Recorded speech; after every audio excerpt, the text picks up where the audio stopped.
This one is from r/ProRevenge. How getting fired led to a year's worth of pay and my boss's downfall. This happened in the early 2010s, before the advancement of technology in video editing and content creation. I was hired as a content creator for a university that wanted to leverage YouTube to kickstart their branding campaign. The pay was low, roughly $2,200, and in those days, there were not that many video content creators around, and the process usually took a long time from start to finish. I was hired, and on my second day, my manager presented my KPI of 85 3 to 10-minute videos in 52 weeks, which was impossible for a one-man team in those days. This meant I had to do the scripting, producing, casting talents, shooting videos, composing music. They were too cheap to pay for a royalty-free music subscription, and editing, all of which I had to use my own equipment and software because their cameras and computers were so old, they simply couldn't handle the strain of even doing things in 720p, much less 1080p. I tried to let my manager know, but she just smiled encouragingly, telling me to give it a try, assuring me if the videos were good, the quantity would not be what she focused on. Hearing this, I agreed to give it a try. My manager treated me well in the first month, however. One day when she found out I was a smoker, her attitude changed overnight. A colleague had actually done a facepalm when I told her about it, and she let me know that the manager hated smokers and often advocated to get them fired. She started nitpicking me on everything, from smelling like cigarette smoke after my breaks, coming in 5 to 10 minutes late despite doing more than 4 hours of overtime daily, not being contactable during break times. The list goes on. But I soldiered on because I just wanted to do the work and do it well. 5 months in, I was called into the director's office, where I saw my manager putting on her best, displeased but gleeful face, and I felt my stomach drop. The director told me that she was disappointed because she had heard that I was falling behind on my work, and it was already halfway through the year, and I had only completed 30 out of my 85 videos. I tried to explain that I had been working my butt off on these videos. I literally worked 6 days out of the week, over 60 hours just to do what needed to be done, and that being a one-man army made things impossible, and also the fact that the videos I had put up grossed the highest views ever on their YouTube page. I also recounted how my manager said that she was looking for quality videos over quantity. The director dismissed this and stated that the KPI was simply 85 videos in a year, and since it was almost half a year in with my numbers at less than half, she felt it prudent to cut the cord early. I asked how they would even meet the KPI if they were to fire me now. My manager had snorted, saying, "We'll find a professional production house to finish your work."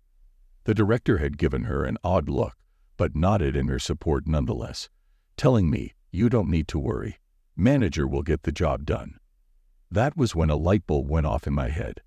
Seeing as I was the content professional in the office, one of my jobs was to keep a database of production houses to use in the event we needed to do a shoot that required more resources, and I was sure that they would be using the production houses in my database as my manager had no contacts in the production industry.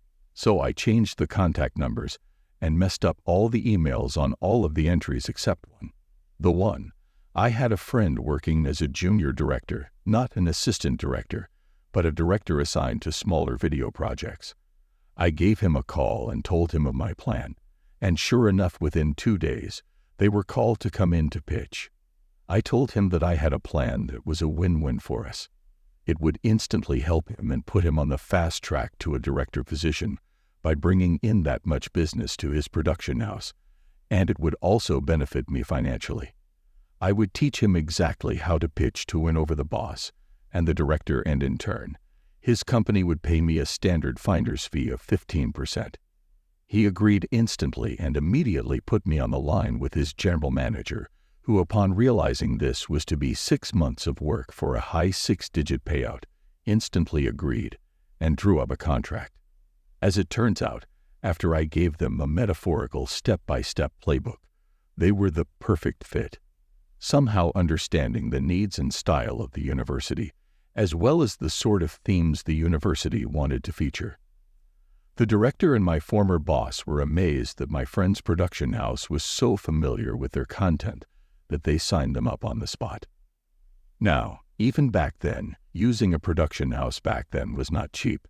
Each video that they produced could cost double to triple my monthly salary, given that they had specialized people for each function: producer, director of photography, gaffer, sound person, video editor, assistant director, production assistants, etc. But this meant that they could complete a video every 2 to 3 days. So yes, they produced 50 videos in a span of 4 months for over 100 months of my salary, and I sat back and collected the healthy 15%, which was about 15 months of my salary. This allowed me to put money aside for a holiday and the rest to further my studies with a respected film school overseas. I thought my plan ended here, and I had gotten back at my former bosses, but to my surprise, I received a call from my colleague while I was holidaying in Bali one day. This was the same colleague who had facepalmed when I told her that my manager had found out that I was a smoker. She told me that my former manager had been fired, and my director was given a massive blasting by the chancellor of the university. The content creation project which I was hired for was only given a budget equating to about 1.5 years of my salary, and they had exceeded that budget by over 10 times. My former manager was so desperate to ensure that her content creation project could be completed that she had thrown caution to the wind, paying anything to get the job done so that she could show my director that she had completed the project, and had approved the massive spend without getting consent from the director. So that is how I got my friend a super fast promotion to a full director in his production house, and 1 year of pay after getting unfairly fired from my job. Thanks for watching. If you enjoyed this video, please give it a thumbs up and check out these videos for more great content. Also, don't forget to hit that subscribe button. See you next time.